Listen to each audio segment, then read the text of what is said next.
conséquences. Et à un moment, tout ce qu'on vous a dit, de retrouver une relation de liberté, et j'ai trouvé très beau ce que vous disiez sur la liberté, au fond, de reconquérir un peu sa liberté, même si on y est rentré par de l'angoisse, ça va faire du bien à l'angoisse. N'ayons pas l'illusion que chez certains, c'est une fatalité, hein, qu'on ne peut pas vivre autrement qu'avec cette béquille que peut représenter le virtuel. Donc il y a pour nous un piège, ce qu'on appelle un piège psychologique, à quelquefois trop psychologiser les addictions pour au fond dire, ben voilà, on fait des années de thérapie, puis on abordera le problème au bout des années. Donc oui, mais méfions-nous du danger potentiel dans la vraie vie que représente cela. Alors, pour compléter, si je peux me permettre, ce qui vient d'être dit, vous évoquez à travers ce que vous dites, un enseignement d'un maître qui s'appelle Rav Yitzhak Hutner, qui était un des très très grands maîtres que nous avons connus dans le siècle précédent, au XXIe ou XXe siècle, qui dans une de ses lettres explique que justement pour lui le danger qui nous guette dans notre génération, alors il ne le dit pas avec ces mots mais ça revient à ça, c'est de vouloir tout psychologiser, traduction, de vouloir trouver dans un passé la justification d'une impossibilité à construire le futur. Évidemment que la dimension traumatique liée à toutes sortes d'événements joue. Et comme vous l'avez très bien dit, cause et conséquence, oui. Mais la question est de savoir est-ce qu'on ne risque pas un moment de s'en servir comme une forme de paravent par rapport à la nécessité que l'on a d'être dans un mouvement qui, au passage, et c'est là où en effet vous parlez en tant qu'enseignant et je vous parle en tant qu'enseignant et aussi en tant que parent, on peut créer cette dynamique si nous-mêmes, dans notre propre histoire, nous construisons cette dynamique. Traduction. Nous avons tous nos traumas. Ma petite sœur, elle m'a prise ma sucette. Il y a pire que ça. Mais ok. À ce moment-là, donc tu comprends bien comment tu veux, c'est pas possible, etc. Donc c'est la raison pour laquelle. Super. Donc je me sers de ce prétexte. Si nous-mêmes, nous sortons des prétextes qui nous empêchent d'être dans d'autres mouvements de vie, c'est-à-dire comment vous voulez que je sois plus ceci alors que ceci, comment vous voulez alors que, comment vous voulez alors que, comment vous voulez alors que, et ça je le vois dans l'univers des thérapies de couple, comment vous voulez que je lui sourie alors que, alors je dis quoi, il a pris une hache, il a voulu, non, bon, non mais comment vous voulez que, mais c'est possible, cheese, non mais, oui c'est possible, c'est difficile, oui, et sinon on le fait. Moi un jour j'ai un de mes maîtres, j'étais le voir, et je lui ai dit, j'ai un petit problème avec un de nos garçons qui a un problème dans ses rapports aux limites. Il m'a regardé, il m'a dit, dis-moi Elie, t'en es où toi dans ton rapport aux limites? Je me suis levé, j'ai dit c'est bon, j'ai compris, je suis reparti. C'est-à-dire qu'à un moment, le travail que l'on va opérer nous-mêmes dans ce domaine va aider les enfants. Maintenant, je reviens sur le second point, qui m'était plus directement adressé, pardonnez-moi. Évidemment, on peut créer une relation au judaïsme anxiogène. On peut la créer. Voire même, on peut l'instrumentaliser. Ça, c'est le problème de la responsabilité de l'enseignant, du maître et du parent. On peut en effet jouer sur les peurs des enfants et le sentiment de culpabilité pour obtenir d'eux une posture qui nous rassure sur notre dimension parentale. Pour ne pas construire cette blessure narcissique d'un enfant qui ne serait pas comme je le désire, j'utilise ce type de stratégie pour obtenir ce que je veux. Ça vous donne des névroses, ça vous donne du déséquilibre, et même si ça ne donne pas ça, ça vous donne une vie dans laquelle on n'est pas joyeux. Excusez-moi. On n'est pas joyeux. Or, on va mettre le chapeau de la religion si ça ne vous dérange pas. Vous connaissez le Harizal, le Hari Akadosh, le maître de la Kabbale, qui dit clairement, et le Gaon le dit aussi. Tout ce que j'ai réussi à atteindre dans ma spiritualité, je ne l'ai atteint que parce que je vivais dans un sentiment de joie profonde. C'est marqué. C'est marqué dans les textes. Pour ceux qui veulent que ça soit marqué. Si on veut que ça soit marqué, c'est marqué. Et la joie, c'est pas de décider, et sans aucune forme d'allusion quelconque, à boire un petit coup à droite ou faire une ambiance à gauche. Why not? Mais ce ne sont pas des générateurs de joie. Ce sont des générateurs d'illusions de bien-être. Même si on a le droit quand même un petit peu. Et c'est sur ça peut-être où ça vaudrait la peine de travailler. Vous savez, Rav Yitzhak Hutner, pour le citer, j'arrête là-dessus, après on passe à l'autre question, a écrit, et c'est dans une de ses lettres, et c'est dans son livre, dans le Pachad Yitzhak, dans la partie Mirtavim, je ne sais plus, je crois que c'est la lettre 134. Il dit à un de ses élèves, et il écrit comme cela. Tu m'as écrit, normalement tu aurais dû m'écrire, je ne me rappelle plus exactement le langage, donc je préfère le dire en français, que tu es content de toi, mais tu aimerais progresser, etc. Si j'avais lu ça, il dit, j'aurais été content. Mais maintenant que tu m'écris, que tu te vois comme quelqu'un qui n'arrive pas à réussir, je suis extrêmement content. Pourquoi? Parce que ça me donne l'occasion de te dire Mazal Tov, bienvenue au club. Bienvenue au club. De ceux qui se rappellent que Lo Nitna Torah le Malaché Asharet. La Torah n'a pas été donnée aux anges.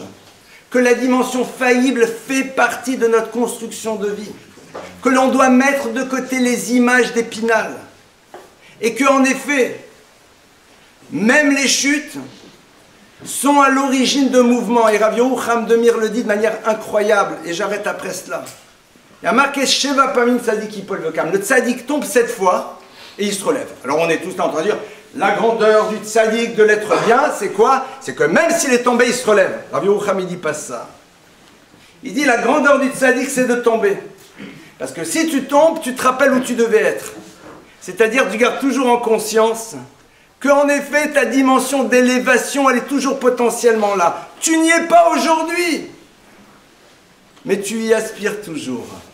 Et c'est ça qui fait que l'on peut vivre un quotidien de manière plus joyeuse. Après, évidemment, un enseignement qui utiliserait la coercition, la manipulation, qui jouerait sur les angoisses, sur les peurs, j'utilise un mot fort, est destructeur. Et évidemment que c'est nous, en tant que parents et en tant qu'enseignants, qui devons prendre le temps d'y repenser. Et même si parfois ça existe, ne mettons pas tout le monde dans le même groupe. Grâce à Dieu, il y a beaucoup de parents et d'enseignants qui voient les choses de manière totalement différente, et encore heureux que ça existe. Autre question? Oui, madame, au fond.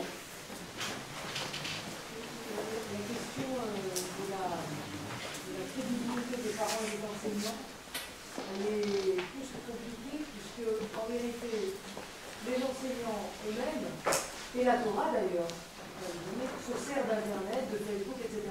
Alors comment est-ce qu'on peut dire aux enfants, n'utilisez pas l'écran, n'y allez pas, puisqu'on s'en sert pour l'éducation, on s'en sert pour transmettre la Torah. Chère madame, je viens d'entendre votre question, mais il y a une chose que je n'ai pas entendue ce soir, c'est justement la fin de votre phrase. Est-ce qu'à un moment a été prononcée cette phrase de dire aux enfants n'utilisez pas, n'utilisez pas? En tout cas, elle n'a pas été prononcée ici, ni par le professeur Lejoy, ni par moi-même. L'imprimerie, chère madame, imprimer des livres plutôt borderline. La photo a amené à des représentations complexes. La peinture aussi. Vous avez chez vous des photos de Rabbanim et des photos de Tzadikim et des photos du Beth Amikdash? Oui. Avez-vous chez vous aussi des livres extrêmement positifs? Oui. Donc nous sommes face à un nouvel outil. De la même manière que l'on apprend à trier ce qui rentre chez nous au niveau des livres et au niveau des images, on apprend à un enfant à trier ce qui peut être présent et ce qui ne doit pas l'être. C'est tout. Donc on leur donne l'outil. Pardon? On leur donne l'outil. Vous n'avez pas besoin de leur donner, ils l'ont. Vous voulez éventuellement. Autre question? Oui. C'est une question?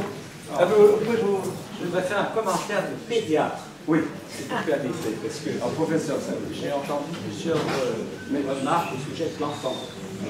Alors, je voudrais insister sur un point essentiel sur lequel nous jouons en pédiatrie et qui a été démontré par le professeur Michel, c'est que si l'enfant n'apprend pas ce qu'on appelle le délai de gratification, n'est-ce pas, il aura des difficultés de développement et il aura des difficultés, même des acquisitions cognitives.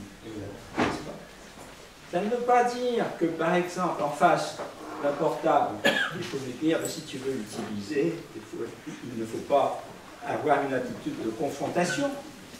Mais ça veut dire que, dans ces conditions, n'est-ce pas, il faut dire à l'enfant, bon, tu peux l'utiliser, mais n'abuse pas. Exactement. Poser le premier de la tempérance. Une des expériences les plus extraordinaires dans ce domaine a été l'année des enfants chez un photographe, n'est-ce pas? Et dans la salle d'attente du photographe, il y avait un grand bocal de chocolat. Vous connaissez l'expression. Et quand on disait à l'enfant, il ne faut pas manger du chocolat, c'était celui qui en mangeait le plus. Et quand on lui disait, bon, il y a du chocolat, on peut en prendre un peu, mais n'abuse pas. La deuxième chose sur laquelle je voudrais me permettre d'insister, n'est-ce pas, c'est que si l'enfant dit, ah ben tu vois, par exemple, papa, je ne me suis pas servi du portable. Oui. Il ne faut pas lui dire, c'est bien. Parce qu'à ce moment-là, il a l'impression que c'est pour vous faire plaisir qu'il a fait ça. Il faut lui dire, mais j'ai confiance en toi, tu as les capacités, bravo, etc. Donc, ce que je veux dire par là, c'est que c'est une règle de pédiatrie. Voilà. Enfin, dernière chose en ce qui concerne l'adolescent, et j'aurais terminé. Dernière chose en ce qui concerne l'adolescent, nous, en tant que pédiatres, ce sur quoi on insiste beaucoup, c'est la relation, je crois que vous l'avez dit, mais je pense qu'il faudrait également faire ce point, c'est la relation de l'enfant à soi-même, c'est-à-dire le fait qu'il se rende compte de ce qu'il fait, n'est-ce pas? Et si, par exemple, il dit c'est bien ou c'est pas bien, à ce moment-là, comme vous l'avez dit, répondre comme le font les juifs, et pourquoi tu dis ça? Pourquoi tu ne dis pas le contraire, etc. C'est pas de la coercition, c'est une mise en valeur de ses propres réflexions, et c'est comme ça que sur le plan pédiatrique, on gère les choses avant peut-être que l'addiction soit survenue. Étant donné que nous, pédiatres, nous devons faire de la prévention, c'est comme ça qu'on gère. Enfin, dernière chose, le sport est fondamental. Merci.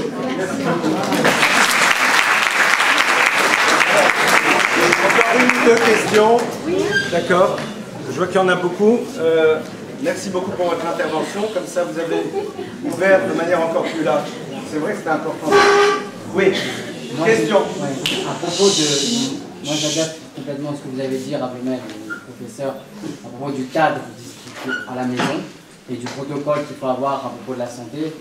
Mais moi, je voudrais savoir, c'est que comment les jeunes, moi ou les enfants, on leur met des bases, on leur dit voilà comment il faut faire à la maison. Mais comment, au fur et à mesure, vous avez dit que ça va perdurer, mais il faut prendre du temps. Mais comment, pour eux, quand ils sortent de la maison et qu'ils voient tous ces écrans, et qu'ils voient par exemple quand on va aller faire des courses, qu'ils voient par exemple les bandes annonces qui se mettent, comment mettre en valeur ce qu'on leur a donné et pas qu'ils tombent directement et qui font que tout ce qu'on leur apprend ça sert à rien.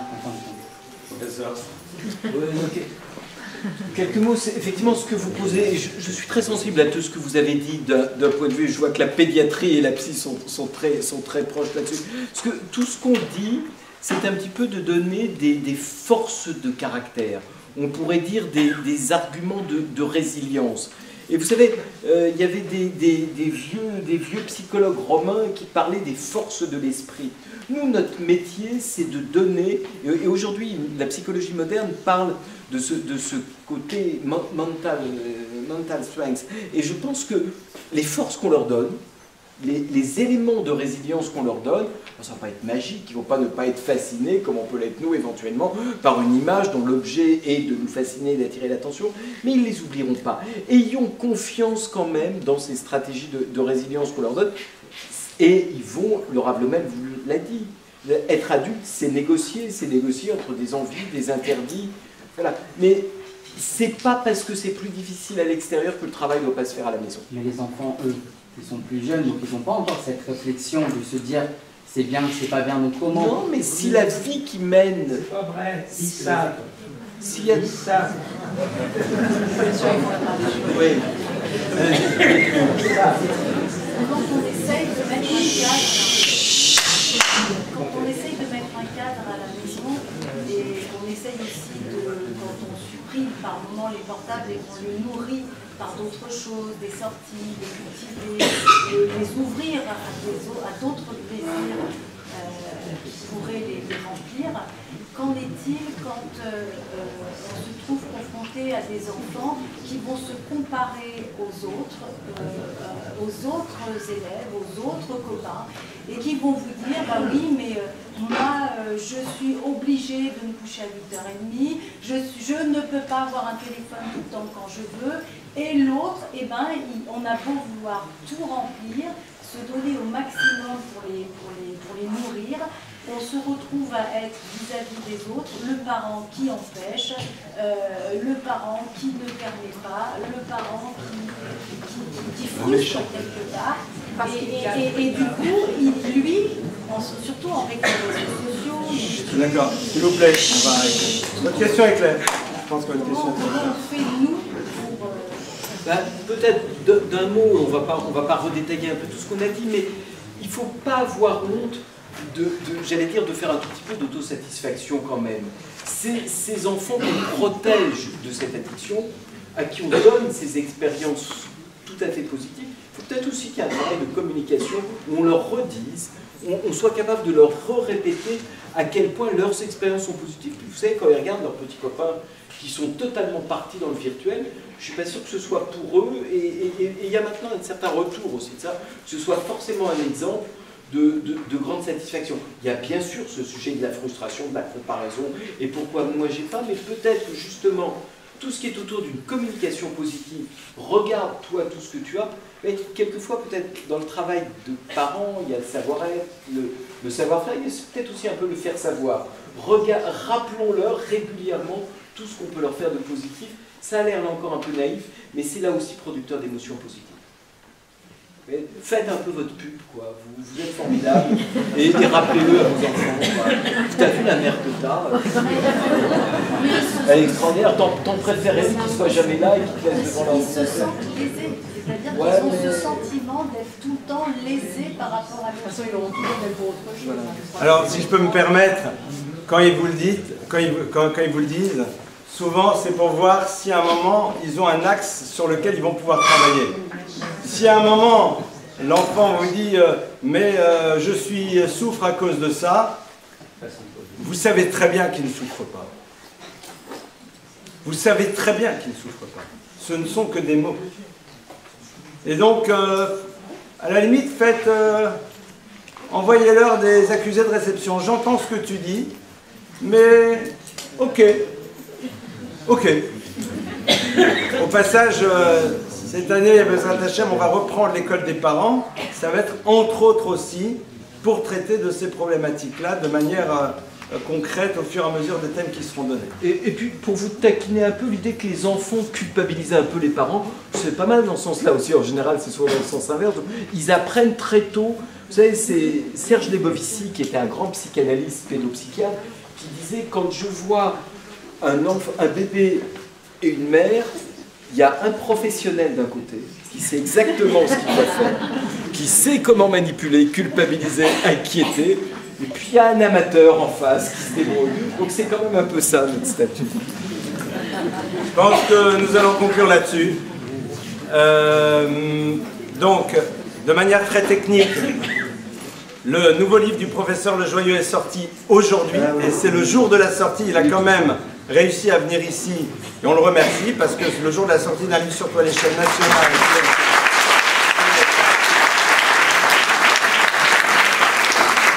Au-delà de l'effort, on le remercie bien sûr pour tout ce que nous avons pu entendre, ce que nous avons pu partager, qui est point d'entrée d'une réflexion beaucoup plus vaste.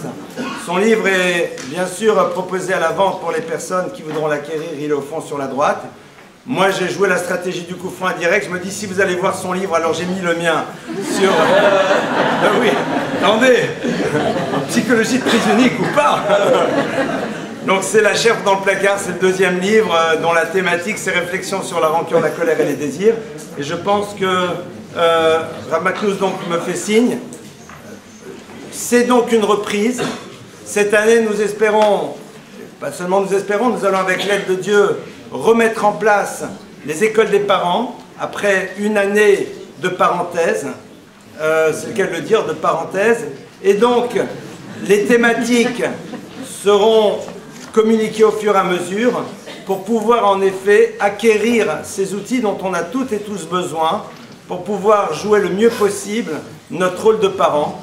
C'est pas un coup de pub que je vous fais, mais sachez que parfois on a entendu une fois quelque chose et on pense qu'on la connaît.